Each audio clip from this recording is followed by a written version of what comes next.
Je lis du livre de Genèse chapitre 17, les versets 15 et 16 ce qui suit.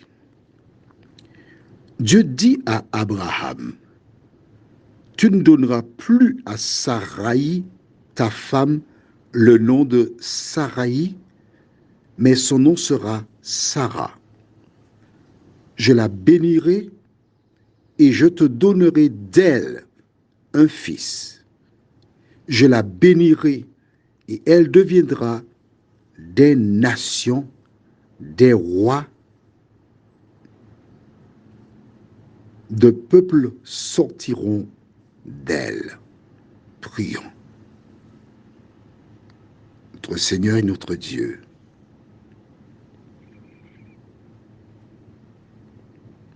nous sommes médusés devant ta méthodologie. Car tu n'avais jamais mentionné le nom de Sarah.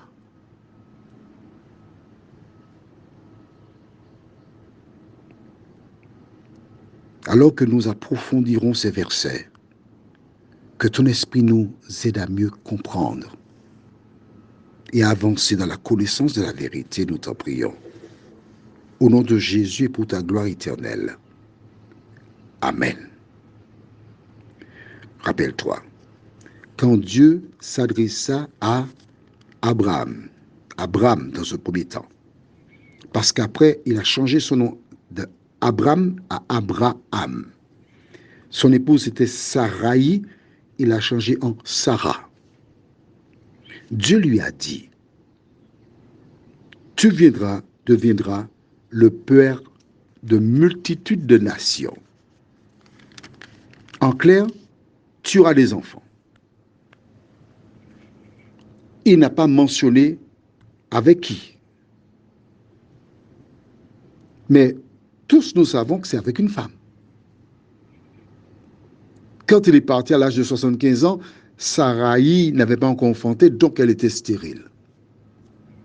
Ou encore, Dieu réservait parce qu'il avait fixé une date où elle devait enfanter. On va dire ça plutôt comme cela. C'est intéressant de voir comment d'une femme stérile ou encore une femme qui n'avait pas encore enfanté naîtra le fils de la promesse. Donc ce fils est véritablement celui prévu par Dieu qu'il a donné en son temps à Abraham. Mais là, au verset que nous venons de lire aujourd'hui, l'Éternel mentionne le prénom de Saraï, qui doit être changé en Sarah. Alors pourquoi change-t-il les noms d'Abraham en Abraham et Saraï en Sarah?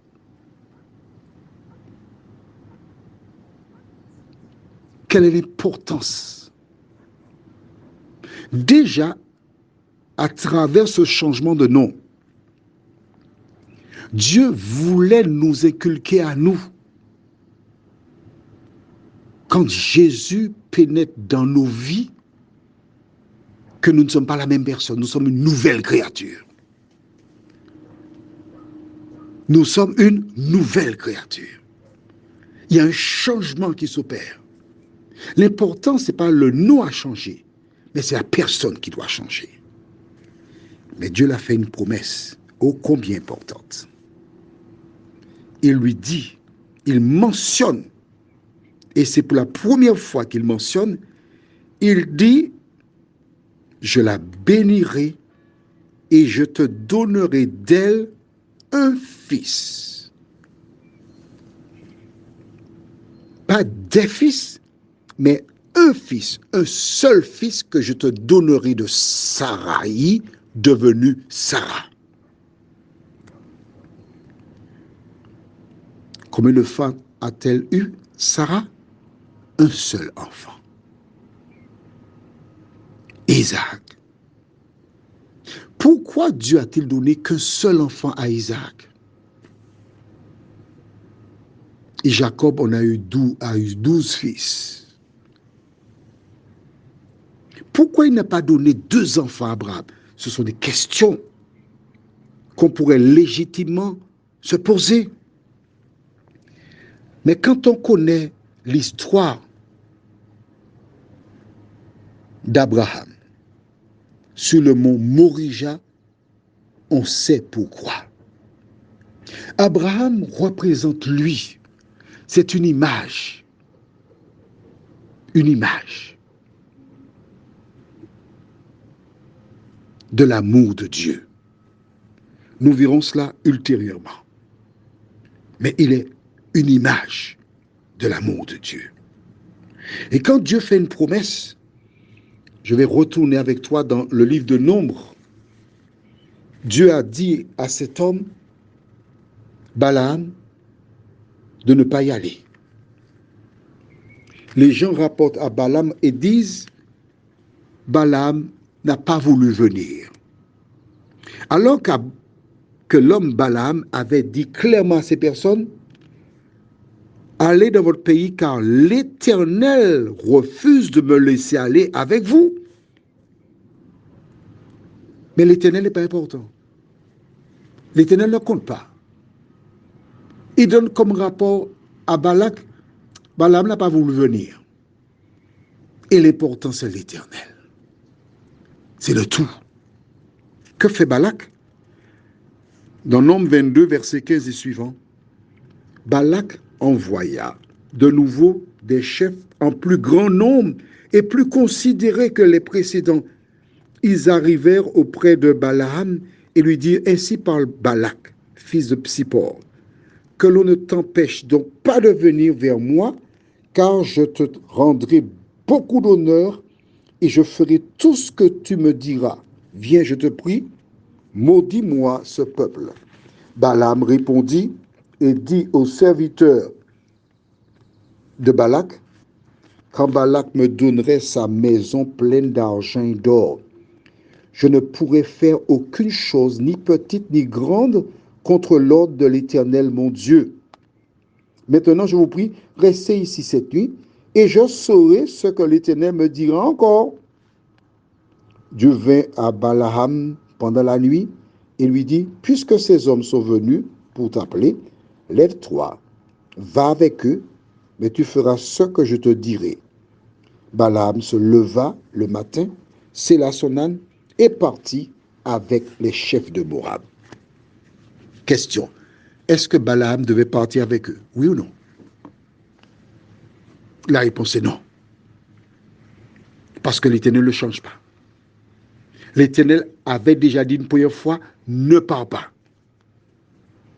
Mais Balaam, lorsqu'il a entendu tout cela, bien qu'il ait dit tout ça, oui, l'Éternel est vivant, Balaam peut me donner sa maison avec tout ce qu'il y a comme argent, or, je n'irai pas. Mais il leur dit, restez cette nuit, je demande à l'Éternel si je dois aller. Mais l'Éternel ne change pas. Il ne change pas. Nous verrons dans très peu de temps la suite de cette affaire. Mais pour l'heure, ce que nous retenons, c'est qu'il avait été dit qu'il aura un fils de Sarah. Et aujourd'hui, toi et moi, nous savons que cela s'est réalisé. Ce qui démontre que ce qu'il dit se réalise toujours parce qu'il n'est pas un homme pour mentir, ni un fils d'homme pour se repentir. Prions. Seigneur, merci pour la promesse. La promesse que tu fis à Abraham, alors qu'il n'espérait plus. C'est à ce moment qu'Isaac vint au monde. Seigneur, beaucoup d'entre nous, nous rencontrons des problèmes, des soucis, des alarmes. Nous sommes dépassés et plusieurs perdent la foi. Mais nous te demandons, ô Dieu, de nous aider à garder précieusement ta parole, de nous aider à croire que lorsque tu dis quelque chose, tu la feras, tu accompliras ta promesse, même si elle tarde. Aide-nous à être patients. Nous t'en prions, au nom de Jésus pour ta gloire éternelle. Amen. je te souhaite une bonne nuit sous le regard de Dieu.